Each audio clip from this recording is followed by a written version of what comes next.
कलाओं के क्षेत्र में बहुत कुछ किए जाने का अभी भी बहुत सारी संभावनाएं अनंत होती है, विचारों की तरह मुझे लगता है ना। अभी जैसे मैं देखता हूँ, जैसे आप जैसे लोगों के साथ में लंबे अरसे से जुड़ा हूँ, नई नई योजनाएं और नवाचार इस तरह से आप लोगों के साथ महसूस करता हूँ। तो एक जैसे वीर भारत न्यास का जो म्यूजियम बन रहा है, निश्चित रूप से लगता है कि एक बहुत अलग ढंग का, मतलब हिंदुस्तान में तो हज़ारों म्यूजियम हर जगह है ना, तो वैसा म्यूजियम नहीं कि एक रूटीन जो चीज़ें होती है श्री राम तिवारी या आप जैसे लोग जो कर रहे हैं। तो मतलब मेरे लिए एक जिज्ञासा है कि इसका जो फाइनल शेप जो होगा उसका वो क्या होगा। मतलब हम उसकी कल्पना अभी से कर रहे हैं। मेरी कल्पना में वो एक म्यूजियम अपने ढंग का है, पर वो उससे बियॉन्ड अगर लगे तो मुझे बहुत अच्छा लगेगा।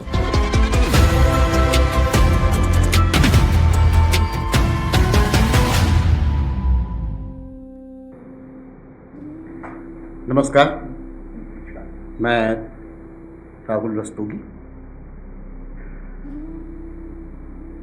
हम अपने पॉडकास्ट में कुछ ऐसी शख्सियतों से बातचीत करते हैं जिनका इस समाज में एक बड़ा योगदान है, जिनका कलाओं में बड़ा योगदान है, जिनका कलाओं से जुड़ी हुई अन्य विधाओं में बड़ा योगदान है। मेरा ये मानना है कि हर आदमी अपना एक प्रारब्ध लेकर आता है। हम सभी अपने प्रारब्ध के अनुसार ही अपना काम करते हैं। कई बार ऐसा होता है कि बहुत सारे लोग अपने प्रारब्ध को समझ लेते हैं, अपनी नियति को समझ लेते हैं, अपने डेस्टिनेशन को समझ लेते हैं और उसके हिसाब से अपनी यात्रा को तय करते हैं और वे अपना पूरा जीवन उसको समर्पित करते हैं। कुछ ऐसे होते हैं जो इस प्रारब्ध को, इस नियति को, इस डेस्टिनेशन को समझने में कई बार चूक करते हैं, या यूँ कहा जाए कि वे उससे लड़ते झगड़ते रहते हैं। वे होते हैं बड़े योग्य, लेकिन ऐसा कर नहीं पाते जैसे वे होते हैं। लेकिन आज हम जिनसे मिलने वाले हैं, वो शख्सियत, वो व्यक्ति, वे कलाकार, वो पत्रकार, हमारे मित्र राजेश्वर त्रिवेदी। राजेश्वर जी नमस्कार। नमस्कार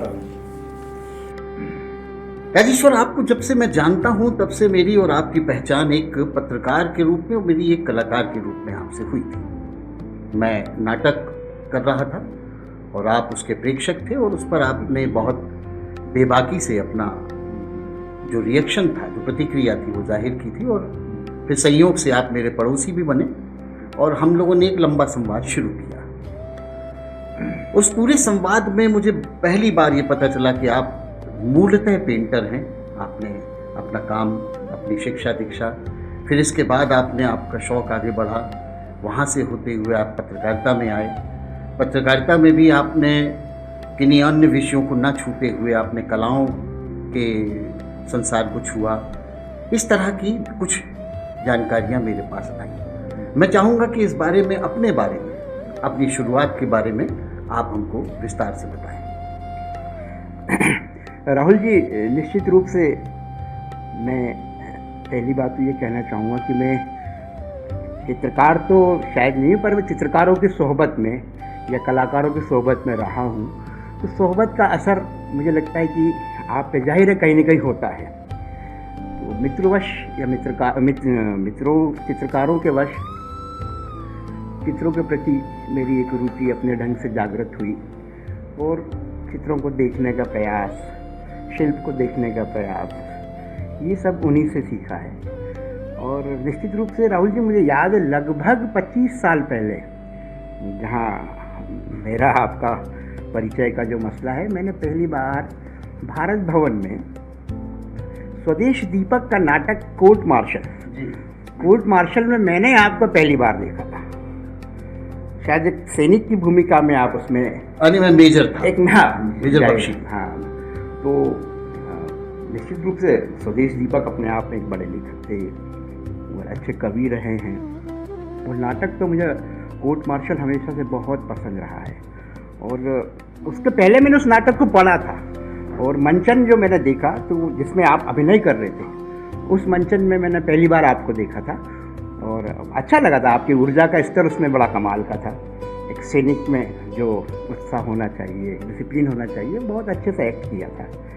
तो वो स्मृतियाँ, और उसके बाद एक धीरे धीरे आपसे परिचय हुआ, परिचय प्रगाढ़ हुआ, और उस प्रगाढ़ परिचय की परिणति हुई कि मैंने आपसे अन्य कलाओं की तरह विशेष रूप से लोक कलाओं के प्रति और भारतीय शास्त्रीय नृत्यों के जितने फॉर्म्स हैं, क्योंकि आप खजुराहो फेस्टिवल, आमिर खां फेस्टिवल, इंदौर आदि आदि लगभग मेरे ख्याल से 40 साल से तो है ना, तो मेरी एक मेरा सौभाग्य रहा कि आपने उस अपनी यात्रा में मुझे एक साथी की तरह एक स्थान दिया, मैं आपके साथ रहा और बहुत सारी चीज़ें, बहुत सारे कलाकारों से मिलने का मौका मिला, खजुराहो हो, इंदौर हो, ग्वालियर तानसेन हो, निश्चित रूप से, और एक वो नवाचार को देखना, वो महसूस हुआ उसमें, क्योंकि मध्य प्रदेश तो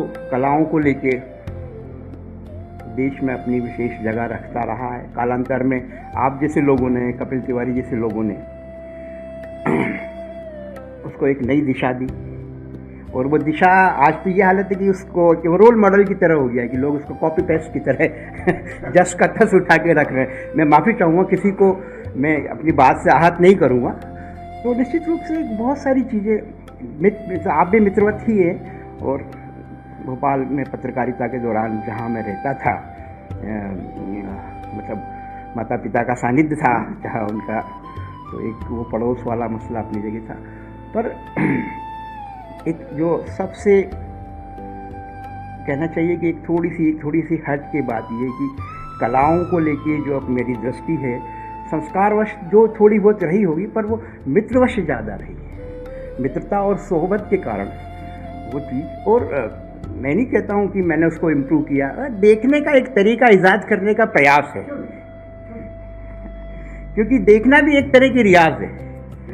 कलाकार किसी भी कला माध्यम में अपने रियाज से अपने आप को ग्रो करता है, बढ़ाता है, अपने आप को महसूस करता है, अपने आप को खोजता है।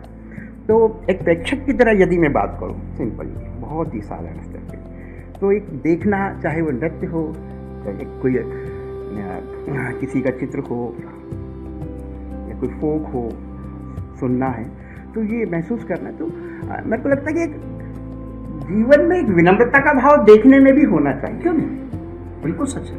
मतलब सृजन दूसरे का है, हाँ, लेकिन देख हम रहे हैं, हमारा देखना, हमारी प्रतिक्रिया उसके लिए बड़ी मूल्यवान होगी। और निश्चित रूप से आप देखने में थोड़ी सी अपनी नज़र को मजबूत भी रखें, थोड़ा सा उसमें अपने ढंग का एक कड़वापन हो, कसेलापन हो देखने में ज़रूरी है। तो अदरवाइज तो क्या है कि आप किसी से बातचीत करें तो वो अन्यथा इन चीज़ों को, क्योंकि मेरे को नहीं लगता कि कोई भी कलाकार है ना जो सही मायने में अपने आप को बरतता है किसी भी कला माध्यम में, वो हमेशा गुडी गुडी या अच्छा सुनना, तो ये तो एक सामान्य सी बात है। निश्चित रूप से कोई कलाकार जब डिस्प्ले होगा तो सभी बोलेंगे यार बहुत अच्छा काम है, बस थोड़ा सा साहस ये होना चाहिए कि क्या मैं आपसे बात कर सकता हूँ इस मुद्दे पे, कि मैं, तो ये भाव जो होता है, तो मेरे को लगता है कि सहज ढंग से सबको लेना चाहिए, समालोचक का। हाँ, तो देखना भी महत्वपूर्ण है, जितना आपका करना महत्वपूर्ण है। बिल्कुल ठीक बात। जैसे मैंने बात अपनी शुरू की थी प्रारब्ध से, तो मैं वापस लौटता हूँ उस बात पर कि ये आपने चूँकि जिक्र आया कि हमारा और आपका परिचय कैसे हुआ और वहाँ से कैसे यात्रा आगे बढ़ी है एक दूसरे को जानने की या एक दूसरे के विषय में जानने की। आपसे मैं ये जानना चाहूँगा कि क्या सच में आप जीवन में जो कुछ कर रहे हैं, क्या यही आपने करना चाहा था या आपके मन में कुछ और भी सपना था? निश्चित रूप से कुछ घर के संस्कार मेरे थोड़े से ऐसे थे कि कलाओं के प्रति, विशेष रूप से हमारे यहाँ एक लाइब्रेरी थी, पिता की लाइब्रेरी थी, पिता का शांति निकेतन से थोड़ा सा संबंध था, तो अक्सर वो शांति निकेतन जाते थे, वहाँ का माहौल के बारे में हमको बताते थे। पिता कलकत्ता में पोस्टेड थे, हिंद मोटर्स कलकत्ता में थे, तो शांति निकेतन जाना होता था, तो एक वो माहौल भी था। उसके बाद में जो हम किताबें देखते थे, तो किताबों को देख के जाहिर हम पढ़ते, या जो भी होता है एक बच्चे की जो जिज्ञासा होती है, तो वो चीज़ें तो मिली। अब जहाँ तक मैंने ये सोचा नहीं था जीवन में कि मैं यहाँ नौकरी करूँगा, या कभी ना घर वालों ने कभी ऐसा कहा कि आप नौकरी करो, आप ग्रेजुएट हो गए, अब आप ये करो वो करो। मन से ही करते करते पत्रकारिता के क्षेत्र में कहीं हम आ गए। निश्चित रूप से उसके लिए थोड़ा प्रयास करें। एक ट्रेनी जर्नलिस्ट की तरह भी काम किया, कई सारे अखबारों में किया, आउटलुक में रहा, मैं इसमें रहा, वो अपनी जगह सारी चीज़ें। तो पर हाँ, वो कला और साहित्य के प्रति थोड़ा सा एक रुझान रहा है।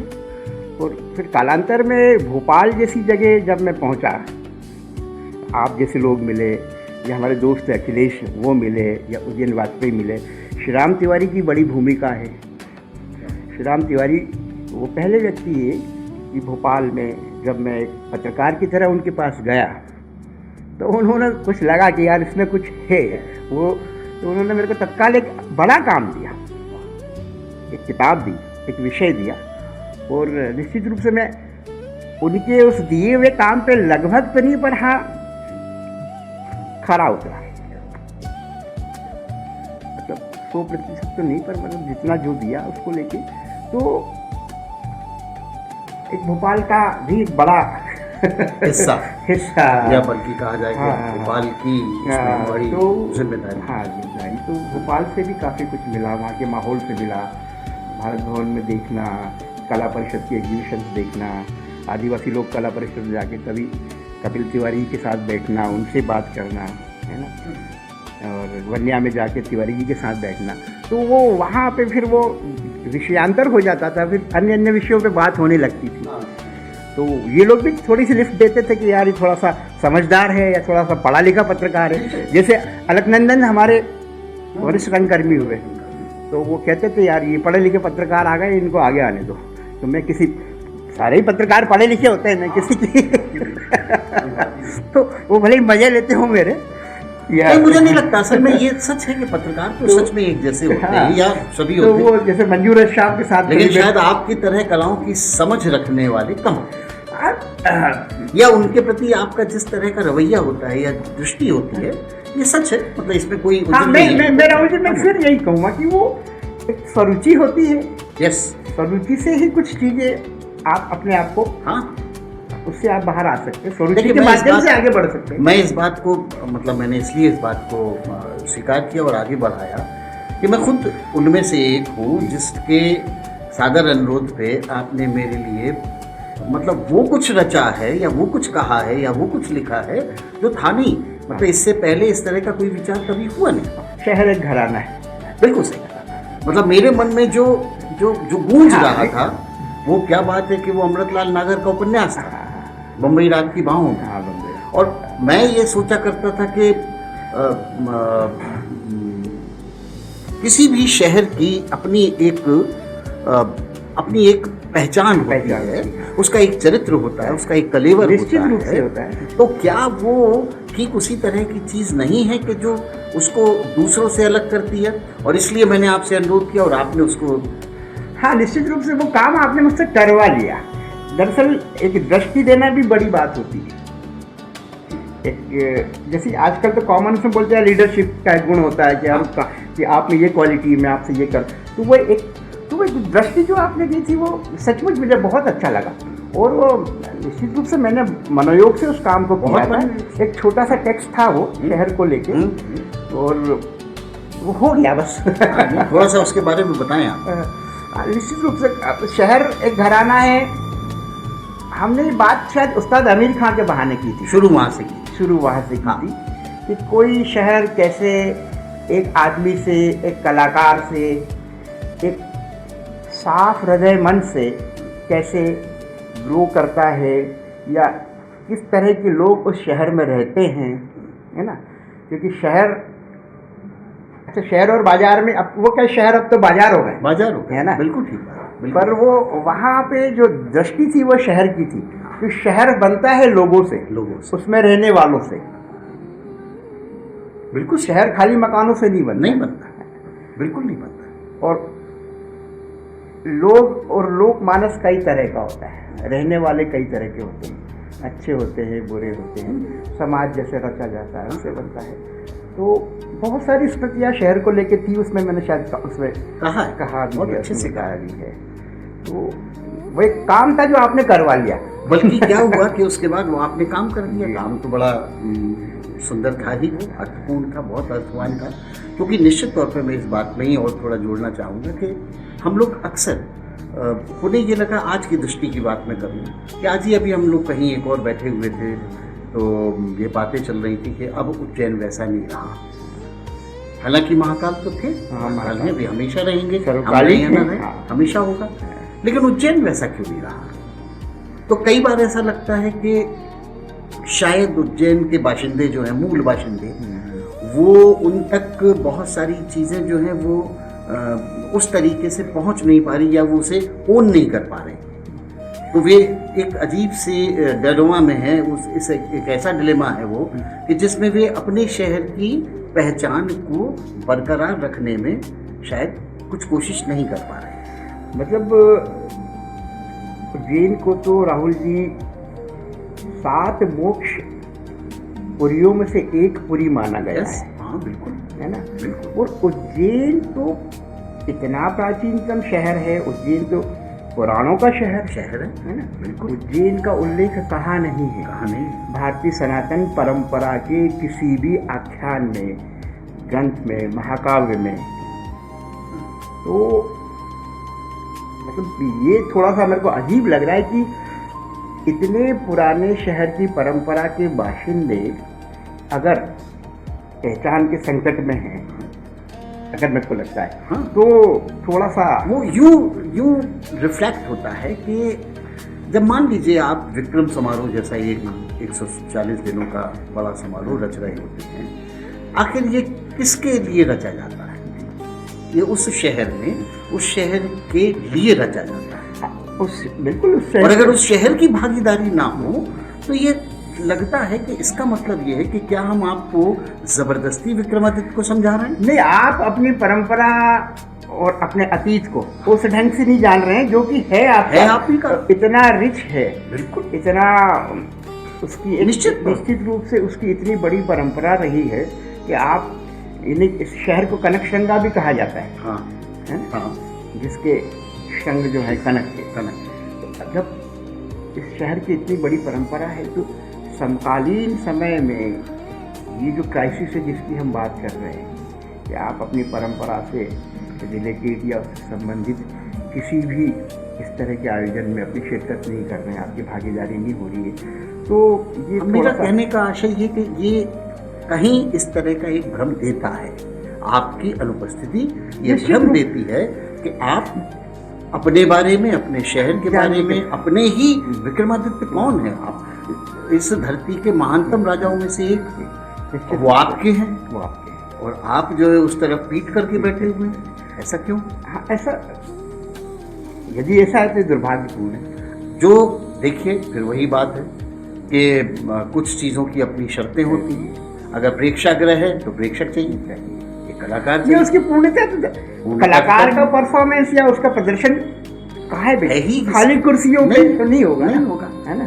तो उस आपकी मौजूदगी उसके अंदर होना चाहिए ना। उस नाते से अगर मैं आपसे ये अनुरोध करूं कि उज्जैन और घराने वो जो जिस तरह से आपने किया था, तो इस पे विचार करिएगा कि कुछ एक निश्चित बात कही जाए। वो सिर्फ हम किसी को भी दोषी नहीं ठहरा रहे, बस शायद हो सकता है देखिए आप निश्चित रूप से आज विक्रमादित्य शोधपीठ, संस्कृति विभाग, मध्य प्रदेश शासन, वीर भारत न्यास का ये प्रयास इतना, विशेष रूप से श्री राम तिवारी की जो दृष्टि है पिछले 5 सालों में, उन्होंने एक छोटी सी चीज़ को इतने बड़े ढंग से, इतने बड़े वितान में फैला दिया, बिल्कुल, है ना। तो उन्होंने फैला दिया, और वर्षों पहले जब वे मुख्यमंत्री नहीं थे, मोहन यादव जी साधारण नागरिक थे, फिर विधायक हुए, लेकिन उन्होंने तो तब इसको कहना, सुनना, जानना, समझना शुरू कर दिया था। शहर तब से जुड़ा हुआ है, तो अब तो उसमें और इतना बड़ा विस्तार हो जाने के बाद तो शहर की भागीदारी मतलब बढ़नी चाहिए, निश्चित रूप से सैकड़ों से हजारों में बदलनी चाहिए, ये होना चाहिए। फिर भी मुझे लगता है राहुल जी, एक उम्मीद, बिल्कुल आप सही कहते हैं, चीज की एक उम्मीद होती है, और आपके मुंह में की शक्कर, इस उम्मीद से ही सब कुछ टिका हुआ है, होना भी चाहिए, कायम है, बिल्कुल। और निश्चित रूप से ये तो एक बहुत ही लोक हित का इतना बड़ा सांस्कृतिक आयोजन है, कोई शक नहीं, कोई शक नहीं।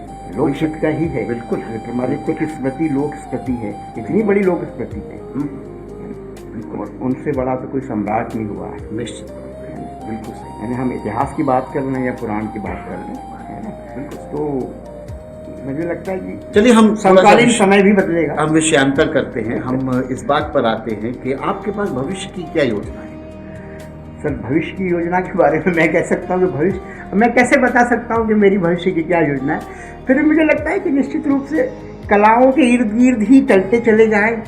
इसी का एक साथ जो है, आप जैसे लोगों का साथ है या हमारे बहुत सारे मित्रों का साथ है, उसी के साथ चलते चलते चलते चले जाएं। इसको इस तरह भी पूछा जा सकता है या कहा जा सकता है कि भविष्य की योजनाएं ना कहें, क्या वो कुछ आप किसी तरफ ऐसा इशारा कर सकते हैं या बता सकते हैं, बताना चाहेंगे कि जो आपके मन में है कि ये होना चाहिए? एक महत्वाकांक्षा होती है और एक इच्छा होती है, तो इच्छा ऐसी कि ये होना चाहिए। इच्छा से संदर्भ में थोड़ा सा मतलब आपको कई बार होता है, देखिए कोई भी व्यक्ति है सपने जरूर देखता है। अब आप जैसा सुधी आदमी होगा तो सपने भी जब देखेगा तो वो निश्चित तौर पे बड़े अर्थवान होंगे। तो ऐसे कुछ बातें जो शायद अभी आपको दिख रही है, हो सकता है योजनाओं की पाइपलाइन में हो, नहीं मालूम है, लेकिन आपको लगता है कि ऐसा हो सकना चाहिए। मुझे लगता है कि कलाओं के क्षेत्र में बहुत कुछ किए जाने का अभी भी ऐसी बहुत सारी संभावनाएं अनंत होती है, विचारों की तरह मुझे लगता है। बिल्कुल, है ना। अभी जैसे मैं देखता हूँ, जैसे आप जैसे लोगों के साथ में लंबे अरसे से जुड़ा हूँ, नई नई योजनाएं और नवाचार जिस तरह से आप लोगों के साथ महसूस करता हूँ, तो एक जैसे वीर भारत न्यास का जो म्यूजियम बन रहा है ना, तो निश्चित रूप से मुझे लगता है कि एक बहुत अलग ढंग का एक, मतलब हिंदुस्तान में तो हजारों म्यूजियम हर जगह है ना, तो वैसा म्यूजियम नहीं कि एक जो रूटीन जो चीज़ें होती हैं। तो श्री राम तिवारी या आप जैसे लोग जो कर रहे हैं, तो मेरी एक जिज्ञासा है कि इसका जो फाइनल शेप जो होगा उसका वो क्या होगा। मतलब हम उसकी कल्पना अभी से कर रहे हैं। मेरी कल्पना में वो एक म्यूजियम अपने ढंग का है, पर वो उससे बियॉन्ड अगर लगे तो बहुत अच्छा लगेगा उस तरह का। नहीं, बिल्कुल, आपकी शुभकामनाएं। और यही कलाओं के साथ ही चलते रहें, कलाकार मित्रों के साथ चलते रहें। बहुत बढ़िया, बहुत जीवन है, ये इच्छा है। ये बिल्कुल बिल्कुल, कला जगत को भी आप जैसों की बहुत ज़रूरत है, और जिस तरह भी आपने लगातार आज तक उसमें अपना होम डाला है, अपना हवन किया है, आप उसी तरह से काम करते रहें। हम लोगों को भी काफ़ी मार्गदर्शन करें, हमारे लिए भी आप एक नहीं, मैं आप जैसे लोगों से तो मैंने सीखा है। मैं तो कभी ऐसा प्रयास उस तरह का नहीं, पर हाँ एक हम्बलनेस। चलिए मैं इसको यूं कहता हूं कि हम लोगों के लिए भी आप हमेशा एक आश्वस्ति की तरह बने रहें। निश्चित रूप से आप हैं तो सब संभव होगा, जो सोच रहे हैं और आपकी नहीं, मुझे लगता है कि आप जैसे मित्र है तो सब संभव होगा। मुझे ये लगता है, मैं तो ये मानता हूँ, सब कुछ मित्रवत है ना। वो मित्रों का सम्मान बरकरार है, की टीम वर्क है। हाँ, उसके बिना और सभी के प्रति एक कृतज्ञता का भाव हमेशा कायम रहे, बस यही बहुत बड़ी बात है। कला कृतज्ञता ही सिखाती है। बिल्कुल, कला कृतज्ञ होना सिखाती है। आप मध्य प्रदेश के निवासी हैं, इंदौर, उज्जैन, भोपाल, मालवा कह सकते हैं, मालवा के, और नहीं मतलब इन शहरों में लगातार आपने कलाकर्म देखा है या उससे आप गुजरे हैं। देश में और बहुत सारी जगहों पे बहुत सारा काम हो रहा है। मैं चाहूँगा कि कुछ लोगों या कुछ आर्टिस्टों या कुछ कलाकारों की तरफ आपकी जो भावनाएं हैं उनको आप व्यक्त करें। देखिए, यहाँ तक समकालीन कला की बात करें तो निश्चित रूप से समकालीन कला का जो स्तर है, या समकालीन कला जिसको हम आधुनिक कला कहते हैं, वो तो एक बहुत ही अलग सरफेस पे रिफ्लेक्ट होती है, नज़र आ रही है ना। कि वहाँ पे तो AI भी उसमें इन्वॉल्व है, वीडियो इंस्टॉलेशन भी उसमें इन्वॉल्व है, कई तरह की तकनीकों के साथ वाला। ये वीडियो इंस्टॉलेशन जैसी चीज़ तो 10 साल पुरानी हो गई समकालीन कला में, पर अच्छे काम हुए हैं, उसमें भी हुए हैं। पर मैं तकनीकी कला के बरक्स अगर देखूं तो मैं चित्रकला का हमारा जो अपना पारंपरिक तरीका है वो मैं थोड़ा सा उसमें सहज महसूस करता हूँ, देखने में भी और मतलब उसके सराउंडिंग उसके पेरिफेरी में वो ज़्यादा अच्छा लगता है। और समकालीन कला तो हर काल ही समकाल है, सबका आज जो भी बीत रहा काल सबका है। समकाल है। तो सभी और फिर हमारी जो लोक परंपरा का जो बड़ा मसला रहा है वो हमारी एक बड़ी एसेट्स है, वो हमारी बड़ी संपदा है। तो उसका एक आकर्षण बहुत अलग है। क्या बात है। वो एक ऐसी संपदा है, एक ऐसा टेक्स्ट है कि उसको जैसे बार बार पढ़े या बार बार देखे या बार बार महसूस करे। बहुत सही। क्योंकि लोक में तो जो हो गया है वो हो गया है। हाँ, सच है। लोक तो वही है। हाँ। और लोक की स्थिति अब वैसी नहीं है कि लोक में कुछ, हाँ। क्योंकि आधुनिकता का समावेश हाँ बिल्कुल अब उसमें वैसा असर होने डालती लगा है। हाँ, बिल्कुल। तो लोक एक मतलब एक बहुत ही आपके दिल के करीब की एक एसेट कला का एक बिल्कुल।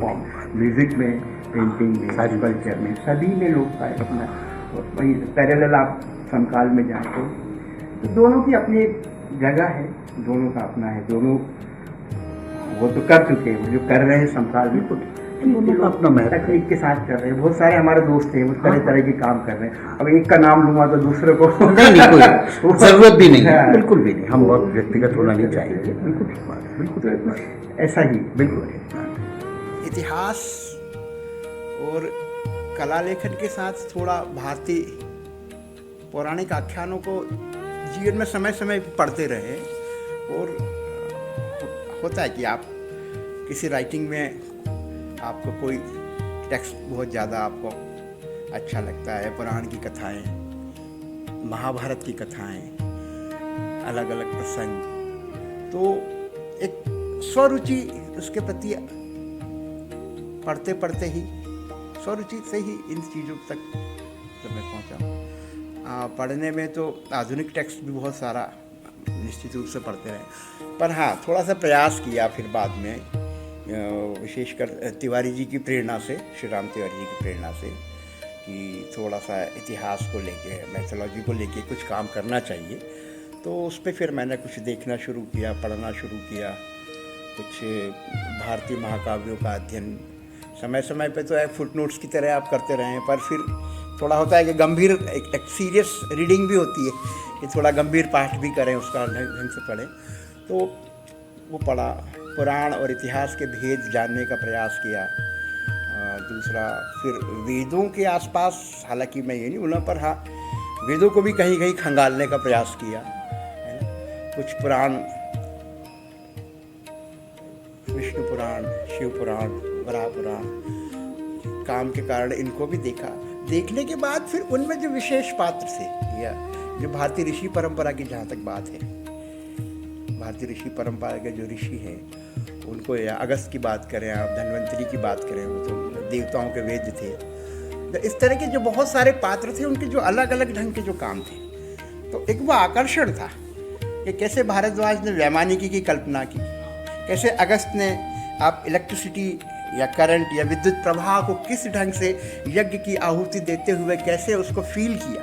अरे ऐसा नहीं किया कि उसने कोई 2 सेल लगा दिए थे या जैसे लोग बोलते हैं, ऐसा नहीं। निश्चित रूप से उनने उस ढंग को, अपने ढंग से उस चीज़ को क्रिएट किया है ना। तो ऐसी बहुत सारी चीज़ें, फिर वो एक रुचि उस तरह की थोड़ी सी जागृत हुई देखने में, इसको पढ़ते हुए, इन चीज़ों को देखते हुए। तो बस उसी तरह से कुछ फिर बाद में आर्ष भारत जैसी पुस्तक भी तिवारी जी ने मुझसे करवाई, भारतीय ऋषि वैज्ञानिक परंपरा पे, और विक्रमादित्य और अयोध्या का एक छोटा सा एक रिसर्च था, कई सारे संदर्भों के हवाले उस पर काम किया।